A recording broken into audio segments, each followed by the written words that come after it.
A fill light is useful for illuminating the darker areas of our subject.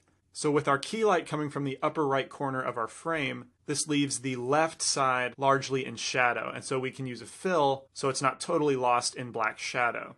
And so I'm simply going to duplicate this key lamp, Shift D, and typically with the fill, it's positioned somewhat opposite of our key light, but it certainly doesn't have to be exactly opposite.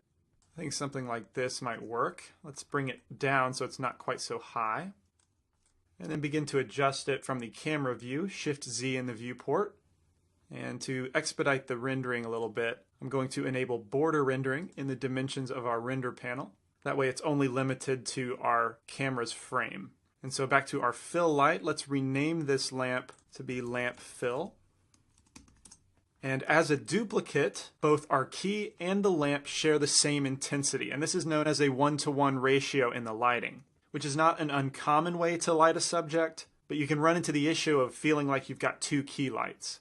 And so often you'll see the fill light bumped significantly down, let's say by half, so let's go from 100 to 50, because for this situation I want the key light to stand out as being primary, and so the fill should support that idea. I don't want to get rid of the shadows on the left side, because that's an important characteristic of the key light. Remember, it adds a sense of drama to the scene. And so the further we lower the intensity of our fill light, the more dramatic the shadows become. So shift clicking on this value and raising it up, I think let's keep it at about 30. Now our shadows on the left side aren't completely black, but they are still very distinct. And up to this point, both of our lights are sharing the same color value, which is perfectly fine for achieving a balance in your lighting. But for a final lighting setup, pure white light gives this sense of sterility and often results in an unnatural, unappealing setup. So it's common practice to have a contrast between warm lighting and cool lighting.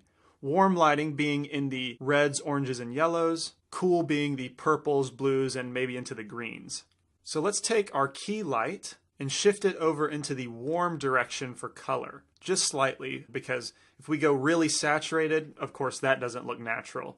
It looks like some sort of neon light, so to be natural we want it to be very, very subtle. And then for our fill light, we'll juxtapose it with a blue cool color. There we go, something like that. It's a very subtle difference, but it's much more appealing than the sterile white.